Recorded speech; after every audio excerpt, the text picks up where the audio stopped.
আমি প্রথমে পরিচয় দিচ্ছি। আমার নাম নিত্যলাল সিং, ভারতীয় আদিবাসী ভূমি সমাজ কেন্দ্রীয় কমিটির সাংস্কৃতিক সম্পাদক। আমি মূলত ঝাড়গ্রাম জেলার বেলপাহাড়ি এলাকা থেকে এসেছি এবং বিভিন্ন জায়গা থেকে এসেছি। আজকে মূলত united forum of all Adivasi organisation of west বেঙ্গলের ডাকে আমাদের লিস্টেড ওয়েস্ট বেঙ্গলের 40টা জনজাতির মধ্যে 46টি সংগঠন আজকে সম্মিলিত প্রতিবাদে এখানে সিআরআই গণডেপুটেশন দেওয়ার জন্য আমরা উপস্থিত হয়েছি। আজকে মূলত যে মূল বিষয় সেটা হচ্ছে যে ক্ষত্রিয় কুর্মী সমাজ যে উনারা আদিবাসী হিসেবে জাহির হওয়ার প্রচেষ্টা করে চলেছে এবং এতে যে সিআরআই দপ্তর সহযোগিতা করে চলেছে আমরা বিগত দিনে সেটা দেখেছি। সেই তার প্রতিবাদে আজকে কিন্তু আমরা সিআরআই ডেপুটেশন দিতে এসেছি। মূলত আমরা দেখেছি যেমন সন্দেশখালীর বিধায়ক সুকুমার মাহাতো, যেহেতু আমি জাতিতে ভূমিজ এবং সুকুমার মাহাতো জাতিতে ভূমিজ লিখে আজকে দুবার বিধায়ক উনি নির্বাচিত হয়েছেন। তো সেই জায়গা থেকে উনি কিভাবে হন এবং ওনার যদি ডকুমেন্টস দেখা যায় সেখানে চাষা কুর্মী হিসেবে পাওয়া গেছে, তাহলে সেই কুর্মীরা কিভাবে ভূমিজ হয়? এরপর উনি পেলেনই বা কিভাবে? আমাদের ভূমিজদের যে সমস্ত পদবি রয়েছে তার মধ্যে কিন্তু মাহাতো পদবি বিগত দিনেও ছিল না, বর্তমানেই নাই। ফলে এই মাহাতো পদবীধারী সুকুমার মাহাতো কিভাবে ভূমিজ হলো আর কিভাবেই বা আদিবাসী এই দুবার যে নির্বাচনে অংশগ্রহণ করতে পারলো? এর প্রতিবাদেও আমরা কিন্তু আজকে এইখানে সমবেত হয়েছি। আমরা জবাব চাই যে সিআরআই দপ্তরের কাছেও আমাদের জবাব চাওয়ার জন্য এসেছি যে উনি কোন দিকে কোন তথ্যের ভিত্তিতে উনি আজকে ভূমিজ হয়েছেন এবং আদিবাসী সার্টিফিকেট নিয়েছেন, যে দুবার এমএলএ হয়েছেন। এছাড়াও আমরা দেখেছি যে বিভিন্ন ও আদিবাসী যারা আদিবাসী নয় তারাও কিন্তু এসটি সার্টিফিকেট একেবারেই মানে ভুরি ভুরি বলা যায় ও গুনতি।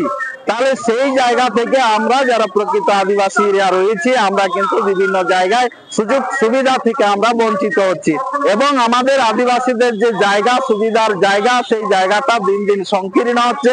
সেই আমাদের জায়গাটাকে সুরক্ষিত রাখার জন্য মূলত আজকে আমরা সবাই বিভিন্ন দূর দূরান্ত থেকে আজকে আমরা উপস্থিত হয়েছি এখানে এবং আজকে আমরা এখানে সিআরআই গণডেপুটেশন দিচ্ছি এবং আগামী দিনে যদি তাতেও সিআরআই দপ্তর পদক্ষেপ না নেয় তাহলে কিন্তু আমরা আগামী দিনে অনির্দিষ্ট কালের জন্য সিআরআই দপ্তর ঘেরাও সহ এই যে কলকাতা রাজপথ এটাও কিন্তু আমরা অবরোধ করে স্তব্ধ করে দেব। এটা আজকে আমরা এখান থেকে এসে এই অঙ্গীকার নিয়ে যাচ্ছি যে আগামী দিনে যদি আমাদের না কাজ হয় এই কর্মসূচিতে কিন্তু আমরা নামবো। আপনাকে আরেকটা প্রশ্ন করি যে আদিবাসী কর্মী সমাজ ওনারা এখন পর্যন্ত এসপি হননি আপনারা বললেন, কিন্তু ওনারা যে আদিবাসী শব্দটা ব্যবহার করছে ওনার ওই বিরুদ্ধে আপনারা নিয়েছেন? এইখানে আমরা যে আদিবাসী কর্মী সমাজ আদিবাসী বিষয়টা কখনোই ব্যবহার করা উচিত নয়, এই বিষয়ে কিন্তু আমরা জানিয়েছি, কিন্তু সেখান থেকে প্রশাসন তেমন একটা ব্যবস্থা গ্রহণ করেনি। কি বলা হয় এর প্রত্যুত্তরে যে না এসটি মানে শিডিউল ট্রাইব আর শিডিউল ট্রাইব মানে এসটি নয় তপশিলি উপজাতি, এই বিষয়টা কিন্তু বারে বারে বোঝানোর চেষ্টা করা হয়।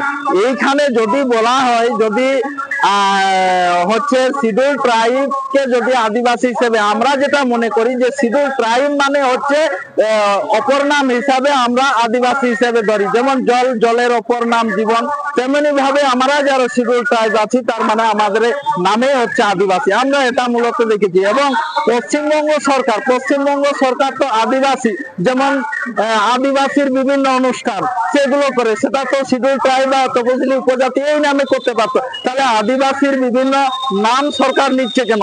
তাহলে সেই জায়গা থেকে আমরা অবশ্য এটা প্রশাসনকে জানিয়েছি, তবে তেমন কিছু আমরা ফলপ্রসূ হয়নি। ফলে আমরা সেই জন্য প্রতিবাদও আমাদের কিন্তু ধীরে ধীরে অগ্রসর হচ্ছে। আজকে এই যে বৃহৎ সংখ্যায় যে সাধারণ এসেছে, আমাদের আদিবাসী ভাই বোনেরা এসেছেন, তারা কিন্তু সেই মূল সমস্ত বিষয়গুলোর প্রতিবাদ জানাবার জন্যই কিন্তু এখানে মূলত উপস্থিত হয়েছে। আর আমাদের পক্ষ থেকে আমরা চাইবো যে কখনোই লিস্টেড আদিবাসী যারা রয়েছে শিডিউল ট্রাইব তার ব্যতীত কিন্তু হওয়া উচিত নয়। এরপর আর একটা বিষয় হচ্ছে আদিবাসী নাম ব্যবহার তো হচ্ছে, তারা নিচ্ছে, সেটা যেমন আমরা প্রতিবাদ করছি। এবং আমাদের দেখা গেছে যে পশ্চিমবঙ্গ সরকারও কিন্তু বলতে দ্বিধা করেনি, নাকি কোন কোন এলাকার কুর্মীরাও নাকি কিছু কিছু আদিবাসী রয়েছে, যেটা অত্যন্ত দুঃখের বিষয়। কোন এলাকায় বলছেন কিছু কিছু রয়েছে? আজকে ঝাড়গ্রাম চলুন, পুরুলিয়া চলুন, বাঁকুড়া জেলা বলুন, তাদের যে কৃষ্টি কালচার যদি দেখা যায় সেখানে আদিবাসীদের কোনো ছোঁয়াই নেই।